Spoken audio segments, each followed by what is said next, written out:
Hi everyone, welcome to my channel The SSC Aspirants। तो guys इस video में start करेंगे अपनी ट्रिग्नोमेट्री का लेक्चर नंबर 5। ठीक है। इससे इससे के पहले मैं 4 लेक्चर करवा चुका हूं जिसमें मैंने 3 कॉन्सेप्ट ट्रिग्नोमेट्री के बहुत अच्छे से कवर किए हैं। मैं आप सभी से रिक्वेस्ट करता हूं जिसने भी ये वीडियोस नहीं देखी हैं जाके पहले ये प्रीवियस वीडियोस देखिए जिससे आप इस वीडियो का और इस लेक्चर का अच्छे से फ़ायदा उठा सकें। ठीक है। तो शुरू करते हैं बिना किसी देरी के अपना इस वीडियो को और देखते हैं आज के अपने नए कॉन्सेप्ट को जो है कॉन्सेप्ट नंबर 4। कॉन्सेप्ट नंबर 4 क्या है हमारा? ट्रिपलेट्स। कॉन्सेप्ट नंबर 4 क्या है हमारा? ट्रिपलेट्स। तो गाइस ट्रिपलेट्स होते क्या हैं? ये होते हैं triplets are the basic form of sides of right angle triangle. ठीक है। यानी कि बेसिक फॉर्म्स का मतलब होता है जो बेसिक रेशियो होता है किसका? एक राइट एंगल ट्राइंगल का। ठीक है।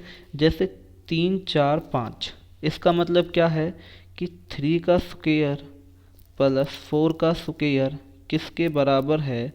5 के स्क्वायर के। आप देख भी सकते हैं 5 25। ठीक है भाई। 3 का स्क्वायर क्या होता है? 9। 4 का स्क्वायर क्या होता है? 16। और ये ऐड करके क्या बनता है? 25। तो 25 हो गया 25 के बराबर। तो इसी को क्या बोलते हैं?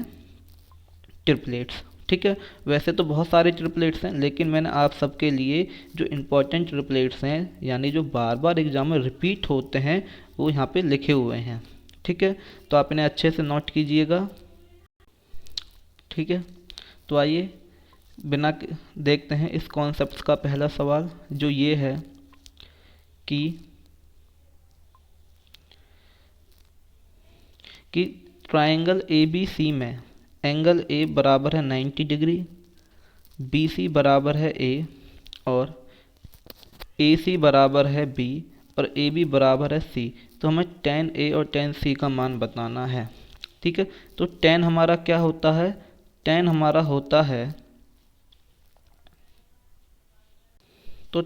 होता है लंब बटे आधार। ठीक है ना, लाल बटे कक्का।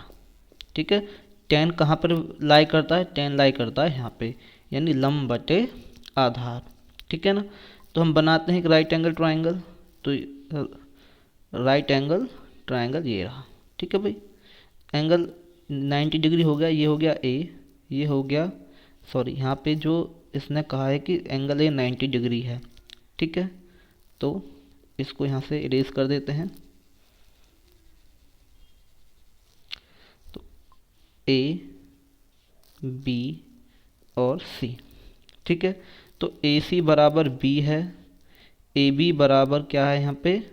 सी और बी सी बराबर है ए। ठीक है। तो इसने हमसे क्या पूछा है? हमें निकालना है लंब बटे आधार। ठीक है। पहले हम किससे निकालेंगे? पहले निकालेंगे tan बी से, यानी थीटा कहाँ पे होगा? यहाँ पे। तो इसके लिए तो बेस यहीं पे होगा। तो ये क्या होगा? लंब बटे आधार b अपॉन में c। ठीक है। और दूसरा हम देखेंगे tan c से। तो c पे यहाँ पे होगा थीटा। तो मैंने फर्स्ट वीडियो में बताया जब भी थीटा हो तो हम क्या देखते हैं? बेस देखते हैं। बेस का मतलब है कि यहाँ पे एक आदमी यहाँ पे खड़ा है। तो अगर ये यहाँ पे खड़ा है तो इसके लिए बेस ये है। ठीक है। तो ये क्या हो जाएगा? ये हो जाएगा c अपॉन में b। ठीक है। ये क्या हो जाएगा? c अपॉन में b। ठीक है भाई। तो ये क्या हो जाएगा? ये हो जाएगा बी सी अपॉन में यहाँ पे बी स्क्वायर प्लस में सी स्क्वायर। ठीक है। और बी स्क्वायर। ठीक है। ये क्या हो जाएगा? यहाँ पे एक राइट एंगल ट्राइंगल था ए बी सी। ठीक है। या फिर आप यहाँ पे इसका सॉल्यूशन यहाँ पे अच्छे से देख सकते हो। ठीक है। ये हमारा राइट एंगल ट्राइंगल है बी सी और ए। ठीक है। हमने लाल बटे का यूज़ किया, या फिर जो इंग्लिश मीडियम से वो यहाँ पे भी समझ सकता है। ठीक है। और ठीक है। ये यहाँ पे हमने क्या लिखा? देखो पहले थीटा यहाँ पे था तो बेस ये था, फिर थीटा यहाँ पे हो गया तो बेस ये हो गया। तो एक बार आया b बाई सी, एक बार आया है c बाई बी। और ये क्या बन गया बी स्क्वायर प्लस सी स्क्वायर अपॉन में बी सी। देखो ये यहाँ पे क्या है कर्ण है, तो बी स्क्वायर प्लस सी स्क्वायर किसके बराबर होगा ए स्क्वायर के, ठीक है ना। तो इसको हमने यहाँ पे इसके साथ रिप्लेस कर लिया और ए स्क्वायर अपॉन बी सी हमारा आंसर हो गया, ठीक है ना। तो मैं उम्मीद करता हूँ आप सभी को ये सम समझ में आया होगा। बढ़ते हैं अपने नेक्स्ट सम की ओर, जो है ये कि कॉस थीटा बराबर है 15/17। तो हमें एक वैल्यू बतानी है कॉट 90 माइनस थीटा की, ठीक है ना। तो इस सवाल को हम कैसे करेंगे, इस सवाल करेंगे हम ऐसे, ठीक है भाई। कॉस थीटा को मैं क्या लिख सकता हूँ आधार बटे कर्ण, यानी कि बेस अपॉन में हाइपोटेनस, ठीक है। तो ये हमारा राइट एंगल ट्राइंगल हो गया, ठीक है। ये यहाँ पे कर्ण है 17 और बेस है 15। तो परपेंडिकुलर हम कैसे निकालेंगे कि ए बी का स्क्वायर बराबर होगा ए सी का स्क्वायर माइनस बी सी का स्क्वायर, यानी कि लंब का स्क्वायर किसके बराबर होता है कर्ण का स्क्वायर माइनस में आधार का स्क्वायर, ठीक है ना। तो वही हमने यहाँ पे यूज़ किया है। तो 17 का स्क्वायर क्या होता है 289 और 15 का स्क्वायर क्या होता है 225। तो यहाँ पे क्या बच गया 64 और 64 का जब हमने ये यहाँ पे होगा ए बी का स्क्वायर बराबर 64 और 4 बराबर के जो स्क्वायर होता है वो बराबर के इधर साइड क्या बन जाता है रूट। तो ये यहाँ पे 64 का रूट क्या हो गया 8, ठीक है ना। और हमसे क्या पूछा है कॉट 90 माइनस थीटा। तो कॉट 90 माइनस थीटा किसके बराबर होता है टेन थीटा के, समझाया था ना जब मैंने वो करवाया था क्वाड्रेंट, ठीक है ना। तो कॉट 90 माइनस थीटा किसके बराबर होता है टेन थीटा के। टेन थीटा क्या होता है लंब बटे आधार। तो लंब बटे आधार क्या हो गया 8/15 और यही हमारा आंसर है। और आप और अच्छे से इसे देख सकते हो, ठीक है ना। तो इसी के साथ बढ़ते हैं अपने नेक्स्ट सम की ओर, जो है ये कि टेन थीटा बराबर 3/4 है। तो हमें कॉसेक थीटा की वैल्यू बतानी है। तो इस सवाल को हम करेंगे ऐसे, ठीक है ना। आसान सवाल है भाई। टेन थीटा हम क्या लिख सकते हैं लंब बटे आधार, ठीक है। तो हमने एक राइट एंगल ट्राइंगल बनाया, ठीक है। तो ये यहाँ पे 3, यहाँ पे 4 और यहाँ पे 5। तो 3 और 3 4 5 हमारा क्या ट्रिपलेट्स मैंने पहले बताया था, ठीक है ना। तो कॉसेक थीटा क्या होता है कर्ण बटे लंब। तो हमारा आंसर क्या आ गया 5/3, ठीक है। तो बढ़ते हैं अपने नेक्स्ट सम की ओर। ये जो सम है ये थोड़ा इम्पोर्टेंट है, ठीक है ना, कि √3 टेन थीटा बराबर है 3 साइन थीटा के, ठीक है ना। तो देखो भाई टेन थीटा को मैं क्या लिख सकता हूँ, देखो टेन थीटा होता है, ठीक है, उसको हम क्या लिख सकते हैं साइन थीटा अपॉन में कॉस थीटा, ठीक है ना। और यानी कि ये है एक मिनट, जो ये है कि √3 टेन थीटा को मैं क्या लिख दिया साइन अपॉन में कॉस थीटा किसके बराबर है 3 साइन थीटा के। तो साइन से साइन कट गया, ठीक है। तो ये यहाँ पे यहाँ चला गया, ठीक है ना। तो और इसे आप यहाँ पे और अच्छे से समझ सकते हो, ठीक है ना। देखो साइन से साइन कट गया, ठीक है। ये यहाँ पे आ गया और ये वहाँ चला गया। तो 3 कॉस थीटा किसके बराबर हो गया √3 के। तो कॉस थीटा किसके बराबर हो गया √3 अपॉन में 3 के, ठीक है ना। और √3 को मैं क्या लिख सकता हूँ 3 को लिख सकता हूँ मैं √3 इंटू में √3। तो √3 से √3 कट गया। तो कॉस थीटा किसके बराबर आ गया 1/√3 के। और तो कॉस थीटा क्या होता है कॉस थीटा होता है आधार बटे कर्ण, यानी कि 1/√3, ठीक है। तो ये हो गया आधार, ये हो गया कर्ण, और यहाँ से हमारा लंब क्या निकल के आ गया 2, ठीक है ना, यानी कि √2, ठीक है। ये यहाँ पे क्या निकल के आ गया √2। हमसे क्या पूछा sine square theta minus cos square theta, ठीक है। तो ये रहा भाई साइन स्क्वायर क्या होता है लंब बटे कर्ण का स्क्वायर। तो √2 और √3 का स्क्वायर और 1/√3 का स्क्वायर। तो 2/3 माइनस 1/3 किसके बराबर आ गया 1/3 के, ठीक है ना। तो आई होप आपको ये सम भी समझ में आया होगा। इसी के साथ बढ़ते हैं अपने नेक्स्ट सम की ओर, जो है ये। ठीक है भाई, देखो इसको कैसे करेंगे कि साइन थीटा बराबर है, देखो 0.7 को मैं क्या लिख सकता हूँ, 7/10। ठीक है ना, यानी कि लंब है 7, 10 है कर्ण। ठीक है, तो यहाँ से जो हमारा आधार है वो क्या आ गया, √51। तो हमसे इसने क्या पूछा था, कॉस थीटा। और कॉस थीटा क्या होता है, आधार बटे कर्ण, यानी इसको क्या लिख सकते हैं, √5/10। ठीक है ना, तो आसान सवाल था। आई होप आपको ये भी समझ में आया होगा। बढ़ते हैं अपने नेक्स्ट सम की ओर, जो है ये। ठीक है ना,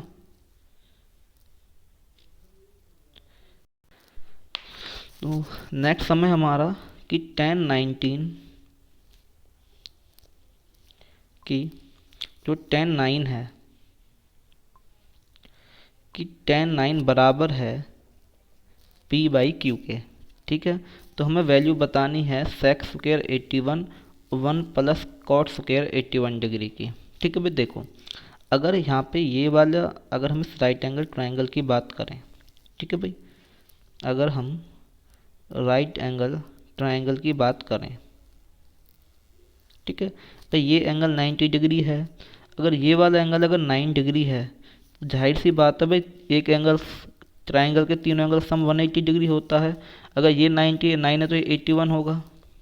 ठीक है ना, अगर 10 बराबर भाई, 10 को मैं क्या लिख सकता हूँ, 10 को मैं लिख सकता हूँ लंब बटे आधार, यानी कि ये लंब हो गई P, आधार Q हो गया, तो कर्ण क्या आ गया, √P² प्लस Q²। ठीक है ना, हमें बताना है सेक स्क्वायर 81। सेक स्क्वायर 81 क्या होता है, कर्ण बटे आधार। तो देखो 81 यहाँ पे है, अगर मैंने आपसे कहा था, तो अगर यहाँ पे थीटा होता है, इसका मतलब होता है एक आदमी यहाँ खड़ा है। ठीक है ना, अगर यहाँ पे खड़ा है तो इसका मतलब होता है कि आधार इस, अब ये है, अगर ये आधार है तो ये क्या हो जाएगा, ये हो जाएगा P² प्लस Q² अपॉन में P। ठीक है ना, और आधार बटे, और कॉट क्या होता है, कॉट होता है आधार बटे लंब। ठीक है ना, ये हो जाएगा 1 प्लस में P² अपॉन में Q²। ठीक है, अब देखो, अब यहाँ पे क्या होगा, देखो इसके पास तो, देखो अगर कभी भी फ्रैक्शन में स्क्वायर होता है तो इसका मतलब है कि इसके ऊपर भी स्क्वायर है और इसके ऊपर भी स्क्वायर है। देखो भाई, इसके पास तो रूट था, P² प्लस Q² रूट है, तो इसके स्क्वायर से तो ये रूट कट गया, लेकिन P के पास तो कुछ भी नहीं है, इसका स्क्वायर इसके पास यूँ क्या त्यों आ गया। ठीक है, हमने यहाँ पे 1 लिया, जब इन दोनों को ऐड किया तो ये क्या होगा, देखो यहाँ पे चला गया Q² प्लस P², इससे ये कट गया, तो क्या बच गया 1/P² डिवाइडेड बाई 1 अपॉन में Q²। तो इसको मैं क्या लिख, जब भी हम डिवाइड करते थे, यानी कि 2/5 डिवाइडेड बाई 3/5, तो इसको तो मल्टीप्लाई में चेंज कर लेते और इस वाली फ्रैक्शन को हम उल्टा कर लेते थे। ठीक है, तो ये वाली फ्रैक्शन उल्टी हो गई और ये क्या आ गया, Q² अपॉन में P²। ठीक है ना, तो आई होप आपको ये सम भी समझ में आया होगा। बढ़ते हैं अपने नेक्स्ट सम की ओर, जो है हमारा नेक्स्ट कॉन्सेप्ट स्टार्ट होता है यहाँ से, कॉन्सेप्ट नंबर 5। ठीक है, जो कि ये वाला कॉन्सेप्ट भी सेम है, इसमें भी हम राइट एंगल ट्रायंगल बनाएंगे। ठीक है ना, कॉन्सेप्ट नंबर 5 भी हमारा सेम है, इसमें भी हम ट्रायंगल ही बनाएंगे। ठीक है भाई, देखो tan थीटा बराबर क्या दे रखा है, A/B, और हमसे वो वैल्यू पूछे A plus sine theta, B cos theta, A sine theta minus में B कॉस थीटा। ठीक है भाई, तो इसको हम कैसे करेंगे कि tan थीटा को मैं क्या लिख सकता हूँ, tan थीटा को मैं लिख सकता हूँ यहाँ से लंब बटे आधार, यानी कि P/B, जो क्या दे रखा है A/B। राइट एंगल ट्रायंगल बनाया तो हमारा कर्ण क्या निकल के आ गया, A² प्लस में B²। देखो कैसे निकल के आया कि देखो A² प्लस B² किसके बराबर था कुछ, यानी इसको हम C मान लेते हैं, C² के, C² हटाने के लिए यहाँ से रूट लिया, तो ये क्या हो गया, √A² प्लस में B²। ठीक है ना, तो देखो ए साइन थीटा। तो साइन थीटा क्या होता है भाई हमारा, साइन थीटा होता है हमारा लंब बटे कर्ण। ठीक है, तो लंब क्या है ए और कर्ण क्या है अंडर रूट ए स्क्वेयर प्लस में बी स्क्वेयर। तो हमने ये वैल्यू यहाँ पे पुट कर दी प्लस कॉस थीटा क्या होता है, कॉस थीटा होता है हमारा आधार बटे कर्ण। तो आधार है हमारा बी और कर्ण है रूट ए स्क्वेयर प्लस में बी स्क्वेयर।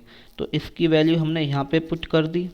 ठीक है ना भाई, ऐसे ही देखो नीचे भी सेम है, बस मार्क है वो अलग है, यहाँ पे पॉजिटिव है यहाँ पे नेगेटिव है। ठीक है, तो सेम लिखा पर नेगेटिव ले लिया, तो एक वैल्यू यहाँ से यहाँ कट गई और एक यहाँ से यहाँ कट गई। ठीक है, तो ऊपर क्या बचा, यहाँ पे ये ए में मल्टीप्लाई हो गया तो ए स्क्वेयर माइनस में बी स्क्वेयर, और यही हमारा आंसर है। ठीक है, या फिर इसे करने का एक और तरीका क्या है कि जब देखो कर्ण कट जाए, यानी कर्ण से कोई फर्क ना पड़े, देखो नीचे से कर्ण जो है वो कट गया। ठीक है, कर्ण से ज़्यादा फर्क नहीं पड़ा। ठीक है, तो हम यहाँ पे जो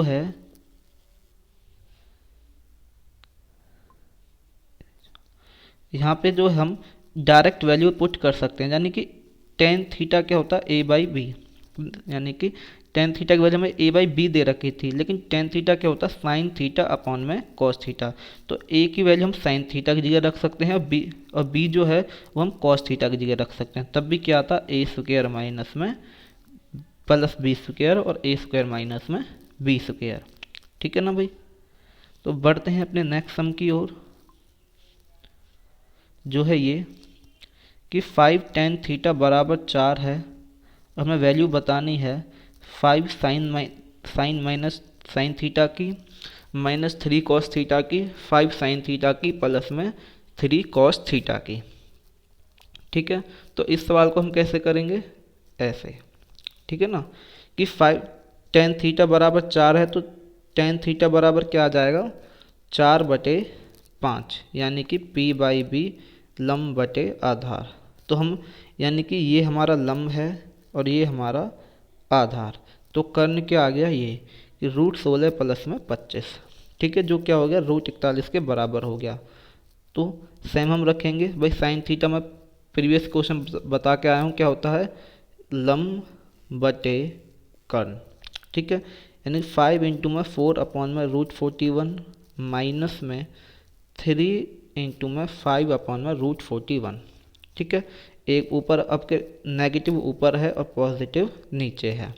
ठीक है ना, देखो यहाँ से भी कर्ण कट गया, देखो कर्ण यहाँ से भी जो है वो कट गया, यानी कर्ण से यहाँ पे भी ज़्यादा फर्क नहीं पड़ा। ठीक है, तो इसकी वैल्यू क्या आ गई यहाँ से 5 अपॉन में 35, यानी कि 1/7। ठीक है, एक तो इस सवाल को हम ऐसे कर सकते हैं और कैसे कर सकते हैं ऐसे,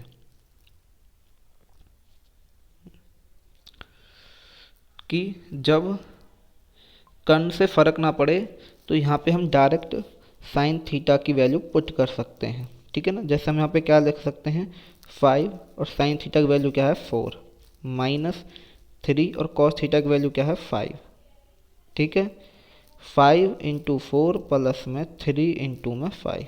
ठीक है, तो 5/35, यानी क्या आ जाता है 1/7। कि जब कर्ण से कोई फर्क ना पड़े सवाल में, तो हम क्या कर सकते हैं, हम टेन थीटा के हिसाब से डायरेक्ट वैल्यू पुट कर सकते हैं।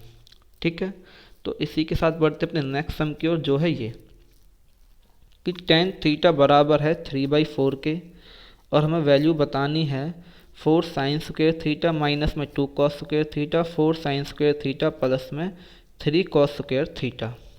ठीक है, तो साइन स्क्वेयर की वैल्यू क्या हो जाएगी, देखो भाई राइट एंगल ट्राइंगल बनाएंगे, तो ये 3, ये 4 और ये क्या आ जाएगा 5, या फिर आप यहाँ पे देख सकते हो ये 3, ये 4 और यहाँ पे क्या आ गया 5। ठीक है, तो साइन स्क्वेयर थीटा क्या होता है लंब बटे कर्ण।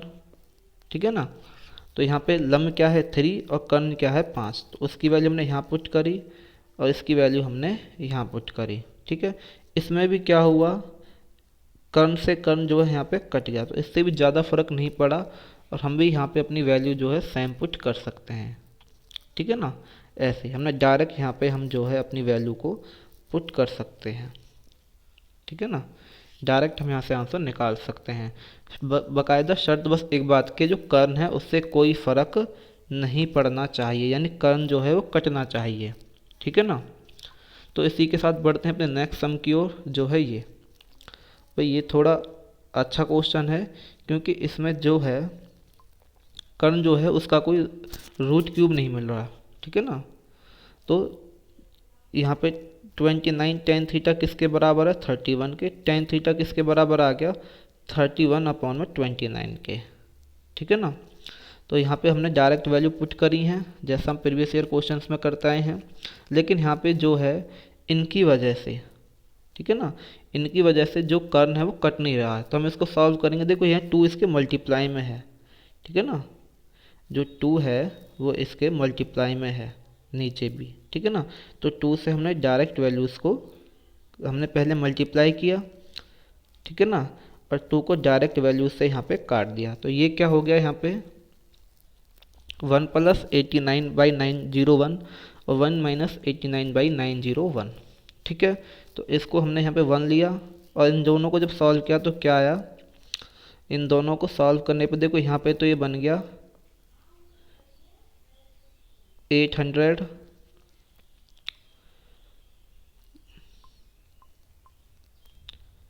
यहाँ पे जो बन गया वो बन गया 800। ठीक है। ये यहाँ पे बन गया। देखो इसको मैं फिर से करके दिखाता हूँ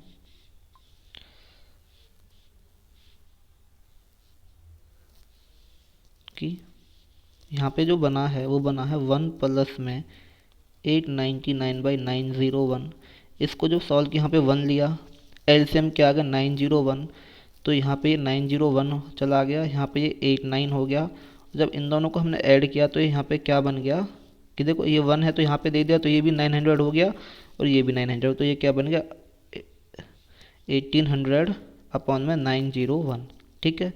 ऐसे ही यहाँ पे ये बन गया। और जब हमने ये यहाँ पे क्या बनाया, ये बनाया यहाँ पे 1800/901। और जब हमने नीचे वाले को सॉल्व किया, ये क्या था 1 माइनस में 89/901। इसको हमने यहाँ पे एलसीएम लिया तो एलसीएम क्या आ गया 901। तो यहाँ पे 901 गया माइनस में 899। तो ये यहाँ पे क्या बचा 2/901। ठीक है। तो देखो 901 से ये 901 कट गया, 2 से ये कट गया, यानी आंसर हमारा क्या आ गया 900। तो आंसर हमारा क्या आ गया 900। ठीक है ना। तो आंसर हमारा क्या है, आंसर है हमारा 900। ठीक है। तो बढ़ते हैं अपने नेक्स्ट। तो आज की वीडियो में बस इतना ही। ठीक है। अगर आपको वीडियो अच्छी लगी हो तो इसे लाइक करें। अगर आपको किसी भी क्वेश्चन में डाउट हो या फिर आपको कोई भी एडवाइस करनी हो कि और मैं क्या अपनी वीडियो में सुधार कर सकता हूँ, तो कमेंट करें। और वीडियो अच्छी लगी तो शेयर करें और चैनल को सब्सक्राइब ज़रूर करें।